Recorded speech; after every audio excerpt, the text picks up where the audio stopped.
बिस्मिल्लाहिर्रहमानिर्रहीम, अस्सलाम वालेकुम। आप देख रहे हैं प्रोग्राम हर जाविये से और मैं हूं जवाद कमाल।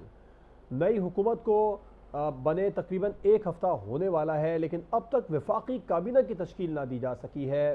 खबरें हैं कि वफाकी काबीना बन चुकी है और इसके बारे में सिर्फ अनाउंस करना बाकी रह गया, लेकिन अब तक बाकायदा तौर पर वफाकी काबीना का ऐलान मौजूदा हुकूमत की जानिब से नहीं किया जा सका है। अगर वफाकी काबीना की तश्कील ही इतनी ताख़ीर से होगी तो फिर गाड़ी आगे किस तरह चलेगी? इत्तेहादियों के साथ मिलाकर हुकूमत को चलाना क्या वाकई में एक इंतहाई मुश्किल काम होगा शहबाज शरीफ साहब के लिए? इस पर प्रोग्राम में बात होगी। प्रोग्राम में आगे चलकर बात करेंगे करोड़ों के मुनाफा बख्श तोशा खाना स्कैंडल की, जो साबिक वज़ीर आज़म इमरान खान के हवाले से मौजूदा हुकूमत अब निकाल कर सामने लेकर आई है, जिसमें घड़ी है, हार है और भी मुख्तलिफ तहाइफ का जिक्र हो रहा है। इस पर PTI का मौक़िफ़ सामने आया। फवाद चौधरी कह रहे हैं कि अपना ही तोहफा खरीद कर बेच देना कोई जुर्म नहीं है। इमरान खान साहब भी ये कह रहे हैं कि 3 साल बाद इन्हें अगर तोशा खाना मिला है तो फिर इस पर यही कहा जा सकता है कि ये अल्लाह का एहसान है उन पर। ये जो स्कैंडल अब सामने आया है, ये कितना नुकसान पहुंचाएगा PTI को और इमरान खान साहब की साख को? प्रोग्राम के आखिर में बात होगी। कुछ गलतियां जिनका एतराफ़ साबिक वज़ीर आज़म करते नज़र आ रहे हैं। इमरान खान साहब ने कहा कि जस्टिस काजी फ़ायज़ ईसा के खिलाफ रेफरेंस दायर करना गलती थी, तो क्या गलतियों का एतराफ़ करके जान छुड़ाई जा सकती है?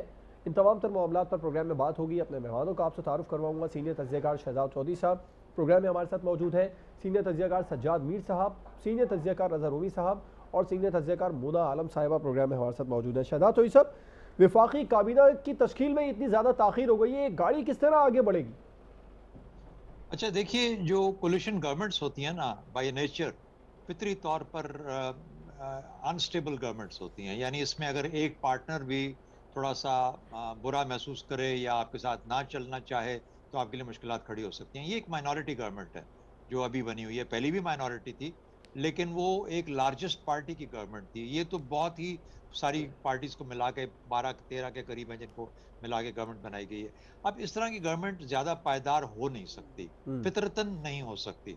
इसलिए एक तो हमें तैयार रहना चाहिए कि ये कहाँ तक, बल्कि इसको चला जाना ही 6 माह चले, 8 माह चले, 3 माह चले, मेरा ख्याल में वो भी एक मुआवजा होगा। शहबाज शरीफ साहब का सबसे बड़ा इम्तिहान ये नहीं है कि वो महंगाई कैसे काबू करेंगे, जो कि ज़ाहिर है कि साल सवा साल में करनी बहुत मुश्किल है, लेकिन ये कि इस गवर्नमेंट को लेके चल सकते हैं कि नहीं चल सकते, और उसका इजहार आप कैबिनेट की तश्कील में देख रहे हैं। दूसरी बात, सदर पाकिस्तान मौजूद हैं अपनी जगह पर, सदर पाकिस्तान है, लेकिन अपनी जिम्मेदारियां अदा नहीं करना चाहते, जिसके अंदर कैबिनेट के अंदर ओथ टेकिंग है। उन्होंने प्राइम मिनिस्टर की ओथ टेकिंग को भी नहीं किया।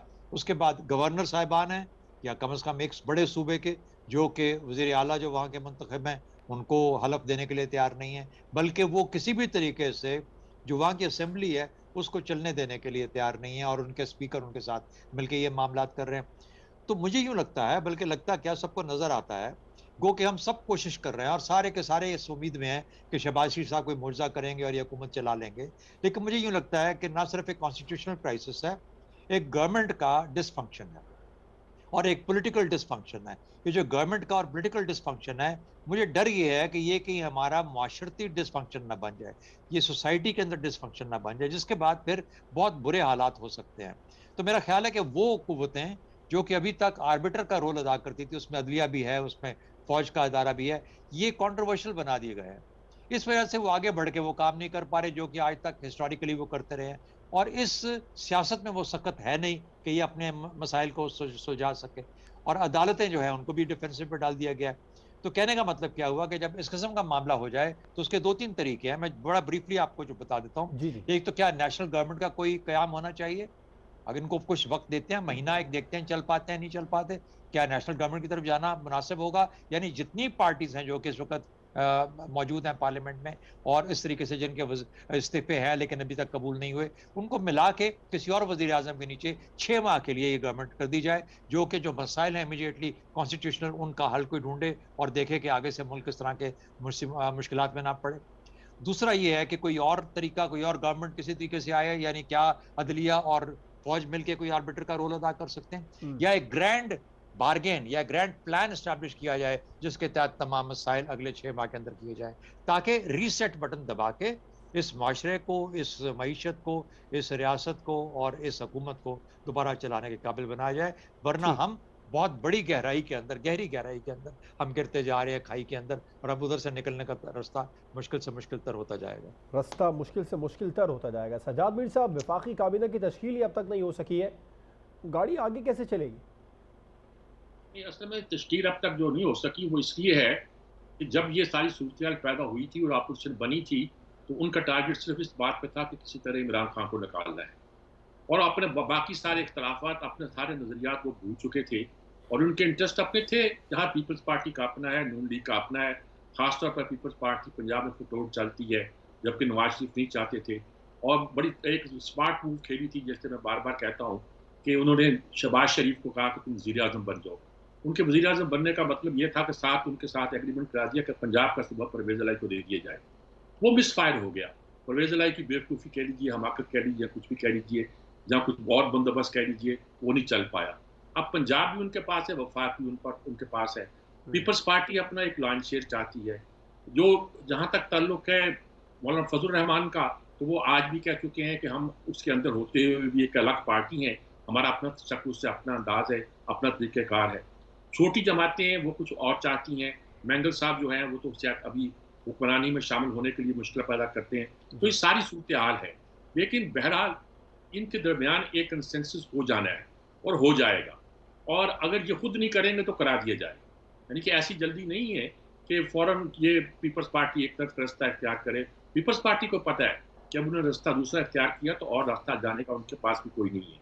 उनको भी इसी के साथ चलना और आगे बढ़ना है, और नून लीग को मालूम है कि उन्होंने जो अब चीज़ें हासिल करनी है वो इसी एडजस्टमेंट के तहत हासिल करनी है। नून लीग के लिए सबसे बड़ी जो फ़ायदे की बात या उनके लिए एक अच्छी बात होगी वो ये होगी कि नवाज शरीफ वापस आ जाएंगे, और उनके आने के बाद सियासत क्या रुख इख्तियार करती है, ये बिल्कुल सोचने की बात है। उनके लिए अगर सचमुच पंजाब और वफाक उनके पास आ जाते हैं, तो वो कम से कम अपने इलाकों में कुछ ना कुछ डिलीवर कर देंगे, और जिस तेजी के साथ शहबाज शरीफ काम करते हैं, बाकी ये बात बिल्कुल दुरुस्त है एजाज साहब जो कह रहे हैं कि इस तरह की जो कोalition गवर्नमेंट बनती है उनके मसाइल तो होते हैं। हाँ, नेशनल गवर्नमेंट के बारे में तो इसने कहा था शहबाज शरीफ ने, उसने ये नहीं कहा कि मैं मुस्लिम लीग का नुमाइंदा हूँ, उन्होंने कहा कि एक नेशनल गवर्नमेंट बनाई जाए, यानी कि सारी वो पार्टियां माइनस पीटीआई मिलकर एक हुकूमत बनाए और वो मिलकर हुकूमत चलाए। मेरे ख्याल में कोशिश अब भी यही हो रही है कि सारी पार्टियां इस तरह इकट्ठी हों और इकट्ठी होकर हुकूमत को चलाने की कोशिश करें। इसमें मसाइल तो पैदा होंगे, यकीनन पैदा होंगे, और मसाइल सिर्फ मुआशी नहीं है हमारे साथ। और जी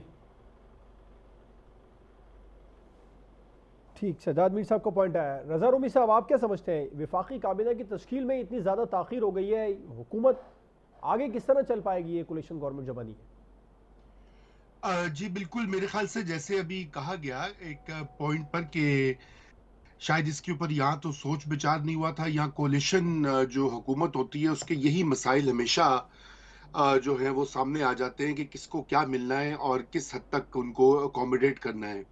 लेकिन ये बात एक जो है एक काबिल तशवीश बात ज़रूर है, क्योंकि आज एक पूरा हफ्ता होने को आया है, और अगरचे कि सदर अलवी जो है उन्होंने पहले वज़ीर-ए-आज़म से भी हल्फ नहीं लिया था, और आज ये इत्तलात आ रही हैं कि वो फिर से जो है वो हल्फ शायद नहीं लेंगे, जो नए वुज़रा अपॉइंट होंगे। जो मेरी तो मालूमात ये है कि अब नाम तो सारे और पार्टियों के जो पोर्टफोलियोज़ हैं वो तो तय हो चुके हैं, और वो उनको मेरे ख्याल से आज होना था, अब कल तक वो पोस्टपोन हो गया है। लेकिन ये डिले जो है ये अच्छी बात नहीं है, और एक तासुर अच्छा नहीं गया, क्योंकि वफाकी हुकूमत जो होती है और जो फेडरल पार्लिमानी निज़ाम है उसमें काबीना की अहमियत जो है वो कलीदी हैसियत की है। वज़ीर-ए-आज़म हो या जो एग्जीक्यूटिव अथॉरिटी हो, वो काबीना कलेक्टिवली एक्सरसाइज करती है। एक सिर्फ वज़ीर-ए-आज़म को या वो सारे फैसले करने से ऐसा मॉडल है ही नहीं जमहूरियत में। तो ये शहबाज साहब को ये चाहिए था कि वो पहले दिन ही कम से कम एक छोटी सी काबीना का ऐलान करते और उसको आगे लेकर बढ़ते, फिर उसमें मजीद एक्सपेंशन हो जाती है वक्त के साथ। लेकिन गालिबन वो चूंकि इनके आपस के जो हैं इख्तलाफात भी होंगे कि किसको क्या पोर्टफोलियो मिलेगा, ये बंदर बांट होती है आपको पता है हर हुकूमत में, ख़ुसूसन कोलिशन में, तो इस वजह से ताख़ीर हुई है। मेरे ख्याल इसको फौरी तौर पे रिवर्स करना चाहिए और उनको ये बिला किसी ताख़ीर अनाउंस करनी चाहिए। जी ठीक, मुना, आप क्या समझती हैं? अब तक वफाकी काबीना की तश्कील नहीं हो सकी है, वर्किंग रिलेशन की तो बात बाद में जाके की जाएगी, ये गाड़ी आगे चलती देख रही हैं आप? देखिए, वर्किंग रिलेशनशिप की एक बहुत बेहतरीन अक्कासी हम इस मोड़ पे भी देख सकते हैं कि अभी से जाहिर हो रहा है कि प्रॉब्लम्स आ रही हैं, और वो फितरी बात है क्योंकि कोalition गवर्नमेंट, जो अभी की गवर्नमेंट है, वो उस वक्त की जो पिछली गवर्नमेंट थी उसका इसी बात के ऊपर अक्सर तमस्कर उड़ाया करते थे कि ये कोalition है और ये तो बैसाखियां हैं। तो अभी भी जाहिर है, अब तो उससे कई कई ज्यादा ये वीक कोalition है, इसमें कोई शक नहीं। तो अब लेकिन ये कि ये बात हमें अभी से नजर आ रही है कि वर्किंग रिलेशनशिप की जैसे आप बात कर रहे हैं, तो उसका एक बहुत अहम तकाजा और पैरामीटर जो अवाम देख रहे हैं और सियासी तौर पर जिसको बहुत अहम समझा जा रहा है, वो यही है कि सबसे पहली इनकी जो हम आहंगी का सिग्नल है वो तभी मिलेगा जब वफाकी काबीना तमाम की हम आहंगी से और कोऑपरेशन से तशकील कर पाएंगे। अभी तक तो ये चीज हमें नजर नहीं आई है। पीपल्स पार्टी में वाज़े तौर पर दो ओपिनियंस हैं, और पिछले रोज लतीफ खोसा साहब मेरे प्रोग्राम में इस बात का एतराफ कर चुके हैं कि इनकी सेंट्रल एग्जीक्यूटिव कमेटी में दो ख्यालात हैं। एक का ये ख्याल है कि बिलावल साहब को अपने नाना की तरह पहले फॉरेन मिनिस्टर बनना चाहिए ताकि वो फिर अगले रोल के लिए यानी प्राइम मिनिस्टेरियल रोल के लिए तैयार रहे। और दूसरा ओपिनियन ये है कि वो शहबाज शरीफ साहब, जो कि उनके रिवायती तौर पर हरीफ जमात है नून लीग, उनके अंडर काम नहीं करेंगे। तो वो ये कह रहे हैं कि हमारी पार्टी का चेयरमैन हमारे आर्च राइवल के प्रेसिडेंट के अंडर कैसे काम करे, अंडर कमांड होंगे जाहिर है वो, अगर वो वफाकी काबीना में आ जाते हैं तो ये दूसरा ओपिनियन आ रहा है। वादे तौर पर ये चीजें मौजूद हैं, लेकिन दूसरी तरफ जो पीपल्स पार्टी इंटरेस्टिंगली ये कह रहे हैं हमें कॉन्स्टिट्यूशनल पोस्ट दे दें, हम वफाकी काबीना में नहीं आना चाहते, हमें उसकी लालच नहीं है। जो लोग उनके दूसरे ओपिनियन को सपोर्ट कर रहे हैं वो ये कह रहे हैं हमें लालच नहीं है, लेकिन वो गवर्नर्स कह रहे हैं कि जी हमारे लगाए जाए। तो अजीब सी बात है, ये दोनों बातें आपस में तफातुम खाती हैं कि क्या गवर्नर्स लगाना फिर उसमें लालच के तकाजे नहीं आ जाते। लेकिन कोई नन, ये बात बिल्कुल सही है कि पहले फेज में ऐलान कर दें, जितने लोग अभी राजी हैं उनके साथ एक इंटरिम ही सही, एक अभी के लिए उबूरी तौर पर ऐलान कर दें वफाकी काबीना का। 10-15 लोग ही अगर आ जाए वो भी बहुत है। एक कम से कम एक ताकत तो मिलेगा, काबीना की मीटिंग्स हुआ करेंगी हर हफ्ते, जो स्टेट के मैटर्स हैं वो हम उस तरह से अच्छी तरह रन कर पाएंगे। फिर आगे सही बात है, जैसे जैसे लोग मानते जाएं आप उसमें इजाफा करते जाएं, या अगर कोई तब्दीली करनी है तो वो भी आप करने के लिए बिल्कुल आजाद हैं। तो मुझे लगता है ये सही तरीका है, और अगर ये लोग ये नहीं करते हैं तो सियासी तौर पर इनके ऊपर बहुत प्रेशर आ रहा है और मजीद आएगा। ठीक, बिल्कुल मजीद प्रेशर आएगा। ब्रेक पर जाएंगे, ब्रेक के बाद हम बात करेंगे तोशा खाना स्कैंडल की। करोड़ों का मुनाफा बख्श तोशा खाना स्कैंडल क्या इमरान खान की साख को नुकसान पहुंचा रहा है? ब्रेक के बाद पर बात होगी।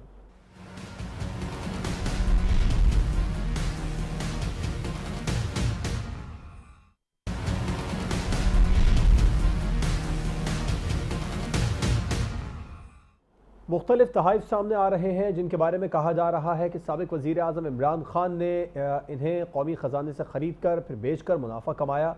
ये जो करोड़ों का मुनाफा बख्श स्कैंडल सामने आया है, इससे सजाद मीर साहब क्या इमरान खान की साख को नुकसान पहुंच रहा है?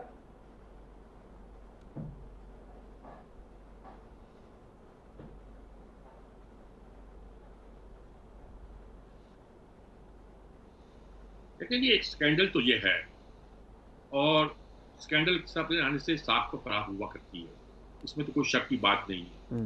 देखिए, स्कैंडल वो इस तरह है कि जब उनको बार बार पूछा गया, जब इक़्तिदार में थे, कि क्या तोशा खाना में कुछ चीज़ें ऐसी हैं जो आपने ली हैं, खरीदी हैं और उनको बेचा है, वो उसकी तरदीद करते रहे, बोलते नहीं रहे, कहते रहे कि खुफिया राज है, दूसरे मुल्क के जो हुक्मरान होते हैं जो तोहफे देते हैं वो नाराज़ होते हैं।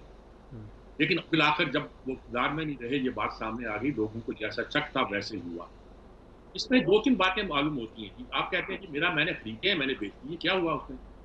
हाँ, ठीक है, लेकिन बात ये होती है कि उसकी कीमत क्या लग गई? अगर 14 या 18 करोड़ की चीज बताया ना मीर साहब, बताया उन्होंने कहा 15% का पहले था, हमने 50% किया, उसके बाद में खरीदा, और ये भी बताया कि तमाम कुछ रिकॉर्ड पर है।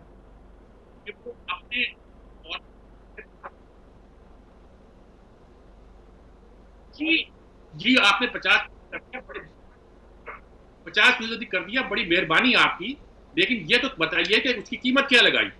अगर आपने 18 करोड़ में बेचे हैं तो क्या कीमत आपने 18 करोड़ लगवाई है या 3 करोड़ लगाई है?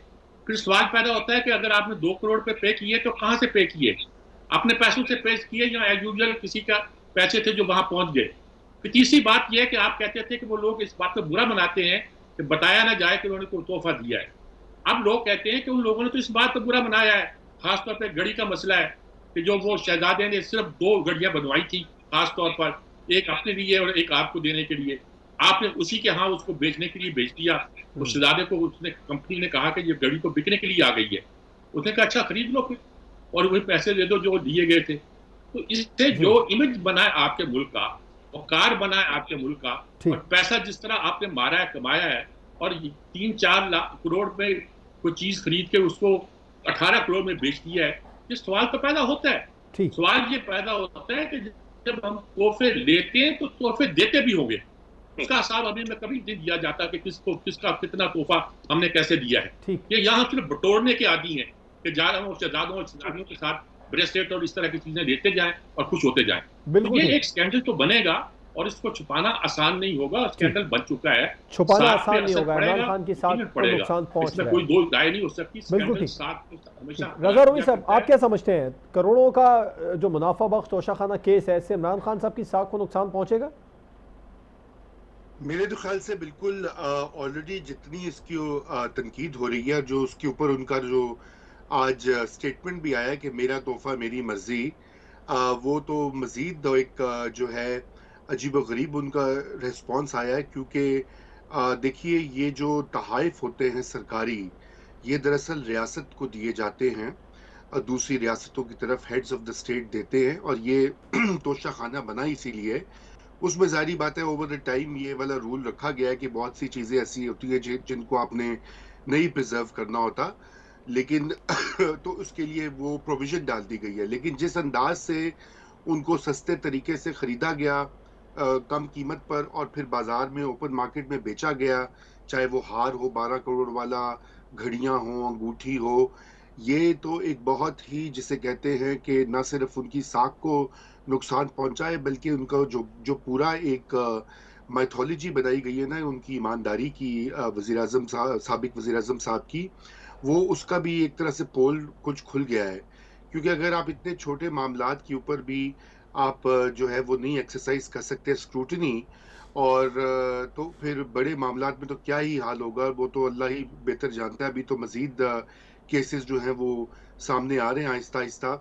हमने देखा है कि जो फॉरेन फंडिंग का केस जो है वो भी ऑलरेडी ये 30 दिन के अंदर अंदर अब उसके ऊपर फैसला आना है, उसके लिए भी बड़े परेशान हैं वो।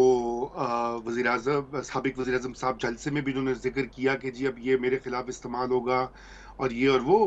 तो ये एक इंतहाई जिसे कहना चाहिए शर्मनाक चीज़ है, क्योंकि ये याद रखिए कि ये वज़ीर-ए-आज़म जो थे हमारे साबिक इमरान खान साहब, ये वो हैं कि जो हर किसी के ऊपर करप्शन का इल्ज़ाम लगाते हैं। अपना हर सियासी मुखालिफ उनको करप्ट दिखाई देता है, उनको कोई जो है वो इस मामले में, और वो समझते हैं कि चूंकि वो इल्ज़ाम लगा रहे हैं इसलिए उनको फांसी या सज़ा हो जानी चाहिए बगैर किसी अदालती प्रोसेस के। और यहाँ पे तो एविडेंस बड़ा क्लियर कट है, और ये अब देखना ये है कि ये इसके ऊपर आगे क्या होता है, कोई प्रोसिक्यूशन होती है या नहीं होती, क्योंकि अगर गलत रवायात ये चलती रहेंगी। और मैं आपको ये भी याद करवा दूं, चूंकि जवाद आपने इसका जिक्र किया है कि साबिक जो वज़ीर आज़म थे, मतलब यूसुफ रज़ा गिलानी साहब का भी कोई इस तरह का हार का कोई मामला था, और उसके ऊपर तो सबके खिलाफ रेफरेंसेस पहले बन चुके हैं, और उसके ऊपर मीडिया भी बड़ा शोर मचाता था। लेकिन यहाँ पर जो है जाहिर बात है, मीडिया में चूंकि बड़ी सपोर्ट है इमरान खान साहब की मीडिया के हलकों में, तो यहाँ पर भी इस तरह के सवालात उठाए जा रहे हैं कि जी ये मसला है भी है कि नहीं है मसला। बात ये कि जो कुछ साबिक वज़ीर-ए-आज़म के साथ जैसा हुआ है, इनके साथ भी ऐसा एहतसाब होना चाहिए। एहतसाब सबके लिए बराबर होना चाहिए। ठीक। मोना, आप क्या समझती हैं, ये जो करोड़ों का मुनाफा बख्श तोशाखाना स्कैंडल है, इससे इमरान खान की साख को नुकसान पहुंच रहा है? देखिए, इसके ऊपर मैं थोड़ा ठहर के कमेंट करती हूँ, क्योंकि जो उनके अपने क्लेम्स हैं मैं उसकी रोशनी में ये बात करूंगी। लेकिन जहां तक वो ये बात करते हैं कि मेरा तोहफा और मैंने बेच दिया, मुझे मिला, ये बात बिल्कुल सही है कि वो रियासत को मिलते हैं, वो किसी जाहिर है किसी फर्द को नहीं मिलते। और दूसरी बात ये कि जहां तक मैंने पढ़ा है, ये जो कीमत बढ़ाई गई थी ना कि 50% जो किया गया था कि आपने उसकी कीमत अदा करनी है, ये जहां तक मैंने पढ़ा है, और मैं बड़े वसूख से बात कर रही हूँ, ये मिस इन्फॉर्म्ड और ये मिस रिपोर्ट हो रहा है मीडिया में, काफी लोग फिर इस हवाले से मिस इन्फॉर्म्ड है। ये 50% जो कीमत बढ़ाई थी, ये नवाज शरीफ साहब ने अपने पिछले दौर में बढ़ाई थी, और फिर उसके ऊपर अमल दरामद करते हुए इमरान खान साहब ने ये तोहफे वो कीमत देकर अदा किए। आई मे बी रॉन्ग, मैं ये बात कह रही हूँ क्योंकि ये काफी जगह मेरे हिसाब से मिस रिपोर्ट हो रहा है, लेकिन मेरी जो इत्तला है वो इसमें यही है। अच्छा, इसमें गलत तो कोई बात नहीं है, अगर उन्होंने पैसे दिए हैं, उन्होंने ले लिया, लेकिन प्रॉब्लम है ये इमोरल है, गैर अखलाकी है, क्योंकि जाहिर है उन लोगों की दिल आजारी, जैसे कि बात पहले हुई कि जब उनसे पूछा गया था पहले कि क्या आपने रिसीव किया है, तो उन्होंने कहा नहीं, वहां पर हमारे कौमी इंटरेस्ट को ठेस पहुंचेगा, उन हुक्मरानों को ठेस पहुंचेगा जिन्होंने तोहफे दिए हैं। तो क्या अब उनको ठेस नहीं पहुंचा जब उनको पता चला कि उनके तोहफे किसी ने सिर्फ पैसे कमाने के लिए बेच दिए? एक तो ये बात है इमोरल, इसके ऊपर बाकी हमारे जो दोस्त हैं बात भी कर चुके हैं। दूसरी जो इसका फैक्टर है, जो दूसरी बात है इसकी, वो ये है कि इन्होंने कंसील किया है ये अपने एफबीआर के इनकम टैक्स रिटर्न के रिकॉर्ड्स में। जो इनको 18 ऑनवर्ड्स जो इनके इनकम टैक्स रिटर्न्स थे इमरान खान साहब के, उसमें इन्होंने इन चीजों का तस्करा नहीं किया। इन्होंने इनका तस्करा अपने इनकम टैक्स रिटर्न्स में तब किया जब 2021 में एक आम शहरी इस्लामाबाद हाई कोर्ट पहुंच गया और उसने कहा कि मुझे इसकी तफसीलात दी जाए। उस वक्त इसका जाकर शायद वो बुरी लाइट से बचने के लिए इसका जिक्र किया। तो इसमें हमें मैलाफाइडी भी नजर आता है कि अगर इन्होंने इसी तरह से बेचे थे, अगर ये इतनी कॉन्फिडेंट थे कि मैंने, मेरी मर्जी, मेरा गिफ्ट मैंने बेचा, तो आपको क्या, तो अगर इतने ही कॉन्फिडेंट थे तो इनको अपने इनकम टैक्स रिटर्न्स में शो करना चाहिए था। इससे मैलाफाइडी शो हो रही है, पहली बात। और दूसरी बात, कुछ लोग इसका दिफा ये कर रहे हैं कि उन्होंने अपने इंटरव्यू में कहा था कि उन्होंने कोई रोड बना ली उस पैसे से। मतलब वो अरबों के गिफ्ट्स हैं, अगर हम उनकी मालियत 112 गिफ्ट्स की लगाएं तो उनसे सिर्फ एक रोड का खर्चा, वो तो मतलब इतने पैसे तो डीसी के पास होते हैं, तो डीसी के पास अरबों के तो फंड्स नहीं होते, जाहिर है कुछ चंद करोड़ के फंड्स होते हैं। तो वो बहुत मतलब अजीब सी बात कर रहे हैं कि हमने वो रोड बना ली, सारा पैसा तो रोड बनाने में नहीं लग सकता ना। दूसरी बात जहां पर आप साख की कर रहे हैं ना, मेरा सिर्फ एक जुमला उस पे ये है कि क्योंकि मैंने सुना था जो कराची में जलसा हुआ था उसमें पीटीआई ने ये कहा था, फैसल जावेद साहब ने, कि ये कायदे आजम मोहम्मद अली जिन्ना ने जो रेवोल्यूशन की या जो इनकलाब लाए, अब उसका अगला इनकलाब इमरान खान साहब ला रहे हैं। इस हवाले से उनकी साख को नुकसान पहुंचता है, क्योंकि वो ये कहते हैं कि मेरा मुकाबला दीगर सियासतदानों से तो है ही नहीं, मैं तो कायदे आजम मोहम्मद अली जिन्ना के मुकाबले का ऑनेस्ट लीडर हूँ। तो कायदे आजम मोहम्मद अली जिन्ना तो वो थे जिन्होंने अपनी टीबी की बीमारी छुपाई थी, सिर्फ इसलिए कि पाकिस्तान को नुकसान ना पहुंचाए, पाकिस्तान के बनने के बाद। अगर आप उनसे कंपेयर कर रहे हैं अपने आप को, तो फिर मैं तब मानती ये बात जब वो तोहफे तहाइफ बेचकर आप कौमी खजाने में रकम जमा करा देते, या फिर आप शौकत खानम के अपने फंड में जमा करा देते, लेकिन ऐसा नहीं हुआ, आपने अपने पर्सनल बैंक अकाउंट में पैसे भरे। राइट, आपका पॉइंट है। शहजाद चौधरी साहब, इमरान खान साहब ने ये भी कहा कि जो कुछ लिया वो सब रिकॉर्ड पर है, मगर उस सब के बावजूद भी आप समझते हैं ये जो केस सामने आया है ये उनकी साख को नुकसान पहुंचाएगा? देखिए, अगर आप डाका रिकॉर्ड पे ले आए तो इसका ये मतलब तो नहीं कि डाका या जो रॉबरी है वो जायज़ हो सकती है। सिर्फ इमरान खान क्यों, यहाँ पे BMW गाड़ियों का जिक्र होता है, मियाँ साहब ले जाते हैं, आसिफ जरदारी साहब को मिल जाती है, अभी यूसुफ रज़ा गिलानी का जिक्र हुआ, शौकत अजीज़ जो थे हमारे, उनका जिक्र होता है, फिर सिमिलरली बेशुमार और ऐसे लीडरान जो कि तोहफे तोहफ़ साथ ले जाते हैं। देखिए, ये नेशनल कैरेक्टर के ऊपर मुझे अफसोस ज़्यादा होता है। हम किस किस्म के लोग हैं? ये बड़े प्रिविलेज्ड लोग हैं जो कि मुल्क को हेड करते हैं, और इलेक्शन लड़ना, आगे आना, इस लेवल पे पहुंचना, ये कोई एक आम आदमी का काम नहीं है, ये पैसे वालों का काम है। लेकिन इनके पेट किसी सूरत भी भरे नजर नहीं आते। पता नहीं वो कौन सी ऐसी चीज है जो अभी तक इनके पेट में अभी हंगर और भूख रखती है। लेकिन साथ ही साथ मुझे फिर मलिक मिराज खालिद याद आ जाते हैं कि जो वजारत उस्मा से हटते हैं तो अपने 2 कमरे के घर में चले जाते हैं। हनीफ रामे याद आ जाते हैं, समझ आते हैं, वो भी लोग थे। मुबशर हसन थे, so many more. Liaquat Ali Khan जब गए तो कुछ भी नहीं था बैंक बैलेंस। तो अगर इस किस्म के भी लीडरान थे, लेकिन अब लीडरान ये हैं जो कि तोशा खाने के तहाइफ भी नहीं छोड़ते, तो फिर आपका नेशनल कैरेक्टर का मसला है, फिर आपकी अकाउंटेबिलिटी होना लाजमी है, फिर कवानीन को सख्त करना लाजिम है, फिर अकाउंटेबिलिटी का निज़ाम बहुत सख्त होना लाजिम है। जब तक सजाएं नहीं मिलेंगी, जब तक इनको सीधे रास्ते से कानून के तहत नीचे नहीं लाया जाएगा, ये ऐसे ही उड़ाते रहेंगे। और फिर सिर्फ तोशा खाना है, पता नहीं क्या क्या उड़ाया जाते हैं, हमें पता ही नहीं लगता उन चीज़ों को।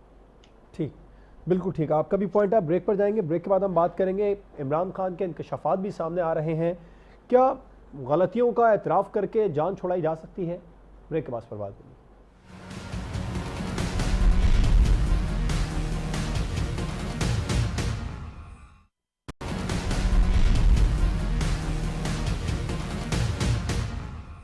Welcome back. साबिक वज़ीर आज़म मुख्तलिफ इंकशाफात भी कर रहे हैं। अब वज़ारत उज़्मा की कुर्सी से उतरने के बाद जो एक बड़ा इंकशाफ है वो है जस्टिस काजी फ़ायज़ ईसा के ख़िलाफ़ जो रेफरेंस दायर किया था उसमें वो एतराफ़ कर रहे हैं कि ये एक बड़ी गलती थी। रज़ा रूमी साहब, गलतियों का एतराफ़ करके जान छुड़ाई जा सकती है?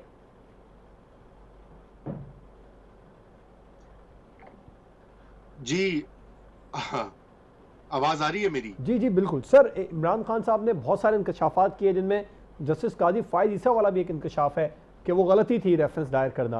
तो इस तरह के एतराफ़ करके, गलतियों का एतराफ़ करके क्या जान छुड़ाई जा सकती है मामला से? देखिए जी, अब खैर बात तो अच्छी है कि उन्होंने गलती का इतराफ़ किया है। इसमें तो कोई ये तो इस बात का उनको क्रेडिट मिलना चाहिए। कम सियासतदान है जो ऐसे करते हैं। लेकिन बात ये कि जो कुछ उन्होंने काज़ी फ़ायज़ ईसा के साथ किया, जिस तरह से उनको प्रोसिक्यूट किया गया, उनकी फैमिली को, उनकी बेगम साहिबा को, उनके बच्चों की सर्वेलेंस हुई, सब कुछ इमरान खान साहब की वॉच के अंदर हो रहा था। वो वज़ीर आज़म थे, चीफ एग्जीक्यूटिव थे। वो किसी और को नहीं कह सकते मुझे फलाने ने मशवरा दिया था, मुझे फलाने ने ये कहा था, मैंने फलानी मजबूरी में ये किया। उन्होंने एक नहीं, दो नहीं, अब वो एक और रिव्यू डाला हुआ है सुप्रीम कोर्ट में। एक जज के साथ जिसकी आपको फैसला नहीं पसंद आया, उसके साथ इस तरह का तरीकाकार, इस तरह का सलूक जो है, ये बिल्कुल जिसे कहना चाहिए अनएक्सेप्टेबल है। और इसकी सारी की सारी जिम्मेदारी इमरान खान साहब पर जाती है। सिर्फ मिस्टेक कहने से, कोई गलती का इतराफ़ करने से वो मामला हल नहीं होगा। जो जी काजी साहब के और फिर उनके साथ जो इनकी जो सोशल मीडिया की टीम्स हैं, इमरान खान साहब की जो आजकल प्रोपेगेंडा की फैक्ट्रियां बनी हुई हैं, जो कुछ उन्होंने किया काजी फ़ायज़ ईसा के बारे में, उनको गद्दार बना दिया, उनको मुल्क दुश्मन करार दिया, उनके झूठे सच्ची चीज़ें व्हाट्सएप के ऊपर जी फैलाई कि वो लोग जिनको भी नहीं मालूम था काजी फ़ायज़ ईसा के बारे में, वो भी जो है उनसे जी वो हो गए, अवेयर मुतनफ़र हो हो गए। गए। बिल्कुल तो ये कोई एक्सक्यूज़ नहीं। बिल्कुल ठीक। मुन्ना, आप क्या समझती हैं इस तरह के इंकशाफात करके गलतियों का आप जो एतराफ़ इमरान खान साहब कर रहे हैं उससे जान छुड़ाई जा सकती है, मामला से जान छुड़ाई जा सकती है? देखिए, इसके दो पहलू हैं। पहला तो ये कि उन्होंने आज दो गलतियों का एतराफ़ किया है। एक तो ये जिसकी आप बात कर रहे हैं। जी जी दूसरा, उन्होंने कहा कि चीफ इलेक्शन कमिश्नर भी जी उन्होंने एस्टैब्लिशमेंट के कहने पर जी लगाया था। ये दो बातें उन्होंने आज एतराफ़ में की। अगर हम इन दोनों को देखें तो काज़ी फ़ायज़ ईसा साहब का भी जो मामला था, वो हम सबको पता है, बच्चे-बच्चे को पता है कि फैज़ाबाद में जो उनका वर्डिक्ट था फैज़ाबाद केस में, उसकी वजह से दरअसल ये तमाम तर मामला हुआ और उनके खिलाफ वो रेफरेंस बनाया गया। ऑन रिकॉर्ड की बातें हैं, बहुत लोग मान भी चुके हैं, तस्लीम भी कर चुके हैं। अब ये बात जो वो कर रहे हैं और चीफ इलेक्शन कमिश्नर की भी कर रहे हैं, अगर हम इनको मिलाकर देखें तो वो बेसिकली वही वन पेज वाली कहानी है। जी हाइब्रिड हुकूमत वन पेज, जिसके ऊपर इमरान खान साहब बहुत फख्र किया करते थे और अपने मुखालफिन को बाकायदा मुंह चढ़ाया करते थे कि जी हम तो वन पेज पे हैं, आप तो नहीं थे, आप तो उनको खलाई मखलूक कहते थे और ये सारा। गोया ये कि ये उनकी दूसरे जो इनके मुखालफिन हैं उनकी तरफ की भी ये डबल स्टैंडर्ड्स हैं कि कभी वो खलाई मखलूक कहते हैं, कभी फिर वो कहते हैं कि उनसे अच्छे तो हमारे ताल्लुकात किसी से थे नहीं। तो इस तरह की बातें दोनों तरफ से नजर आती हैं। लेकिन इमरान खान साहब भी जब वो ये सारी चीजें कर रहे थे तब वो उस पर बहुत फख्र करते थे। आज जब वही चीजें उनके खिलाफ हो गई हैं और उनको लगता है कि इदारे उनके खिलाफ हो गए और उनको सपोर्ट नहीं मिला जिस तरह का वो चाहते थे, तो वो इस तरह की बातें भी कर रहे हैं और एक तरह से एक आंखें भी दिखा रहे हैं इदारों को कि अगर आपने ताउन नहीं किया तो मैं मजीद भी बहुत कुछ बताऊंगा।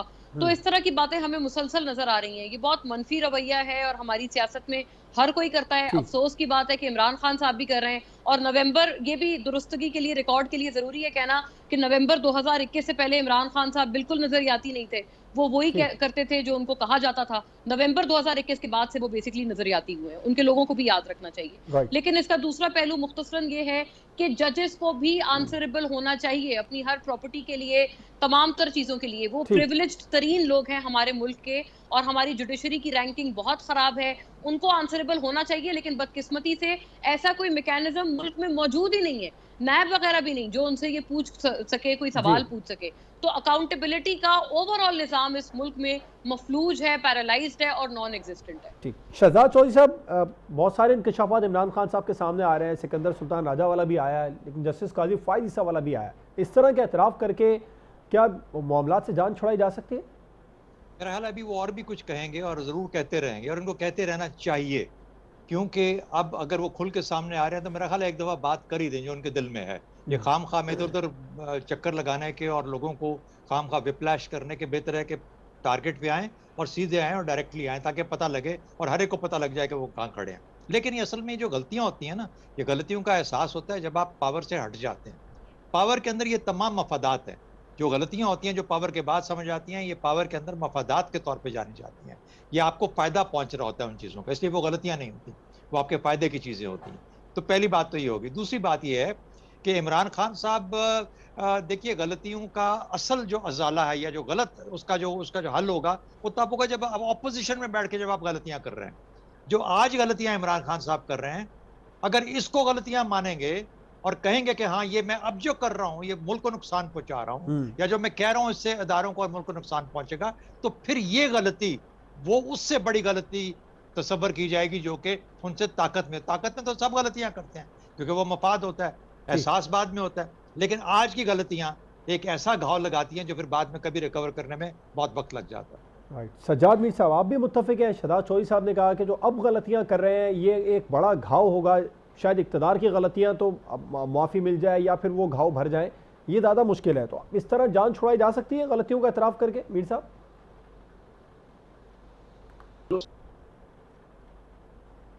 इसको दो चीज़ों को मिला के देखिए। उन्होंने काइस फियाज ईसा के साथ दूसरी जो बात की है वो चीफ इलेक्शन कमीशन की जी, और चीफ इलेक्शन कमीशन के साथ अब उनका मुफाद जब अवस्था है कि वो केस सामने आने वाला है, 1 महीने में उसका फैसला होने वाला है। वो इलेक्शन कमीशन के खिलाफ बड़ी कंपेन 1 साल से चला रहे हैं और कंपेन ये है कि 18 लेटर उन्होंने लिखे कॉन्स्टिट्यूंसी के बारे में कि ये हम बनाते हैं तो उसमें आप हमारी मदद करें, तो उन 18 दरखास्तों के जवाब नहीं दिए गए। ये वो नहीं बताते, ये कहते हैं कि वो कहते ये कि एस्टेब्लिशमेंट के कहने पे मैंने रखा था। तो भाई ऐसी ही एक बात जो है अर्बन शाद खकान अब्बासी ने नहीं, लेकिन उनके कैबिनेट के एक मिनिस्टर ने ये कही थी कि हमने जो नैब का चेयरमैन था उसको गोया किसी के कहने पे रखा था, यानी उसका भी मतलब यही था। तो जब इक़्तिदार में होते हैं तो आप अपनी असेसमेंट किससे करवाते हैं? आपके पास कौन से इदारे होते हैं? IB से ज्यादा ISI पे एतबार करते हैं और उनके अदारों की जो फाइंडिंग होती है उनको बेहतर समझते हैं। आपने पूछा होगा ना, आपने राय दी होगी कि भाई ये बंदे हैं, कौन बंदा आपको पसंद है? उन्होंने राय दी होगी कि ये एक स्टेट फॉरवर्ड आदमी है, अपराइट आदमी है। शेख रशीद भी इनके बारे में कहते हैं, बल्कि लिख के दे चुके थे कि इनको आगे लाया जाए तो बेहतर होगा। तो ये सारी सूरत हाल होती है, ये उस मैकेनिज्म का हिस्सा होती है जब आप डिसीजन मेकिंग कर रहे होते हैं और आपको लगता है डिसीजन मेकिंग करने में आप सेम पेज पे हैं। आपको लगता है कि आप उनसे पूछेंगे, वो आपकी हमायत में जवाब देंगे, यानी हुकूमत के साथ होगी आपकी रियासत, जिसको आप कहते हैं। आजकल रियासत का लफ्ज़ इस मानों में इस्तेमाल होने लगा है।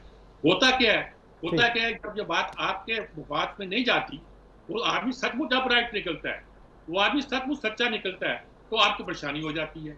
अब आपको परेशानी है कि अगर उसने फैसला दे दिया तो फैसला आपके खिलाफ जाएगा। आप कहते हैं मैंने वो भी गलत किया था फाइज ईसा का, लेकिन फाइज ईसा का फैसला जिसने भी आपसे करवाया या किया गया उसके नतीजे तो आपको भुगतना पड़ेंगे। उसके बाद आप दोबारा गए, आपके वजीर कानून ने इस्तीफा दिया, इस्तीफा देकर कानून जाके वकील के तौर पर लड़ा, फिर आके वजीर बन गया। ये छोटी बात नहीं है। आप ऐसी गलतियां करते हैं और इस हद तक जाते हैं और आप उसका जवाब पेश करते हैं कि मुझे गलत मशवरा दिया गया, तो उसकी सजा भुगतिएगा। आपने गलत मशवरा कबूल क्यों किया है? यही आपकी सजा है कि आपको उसकी सजा मिलनी चाहिए। ठीक, सज्जाद मीर साहब, शहजाद चौधरी साहब, रजा रोमी साहब, मोना आलम साहबा प्रोग्राम में हमारे साथ मौजूद है। तमाम मेहमानों का बहुत शुक्रिया। प्रोग्राम आपने देखा नाज़रीन, आपसे मुलाकात होगी इंशाल्लाह कल। इजाज़त दीजिए, अल्लाह हाफ़िज़।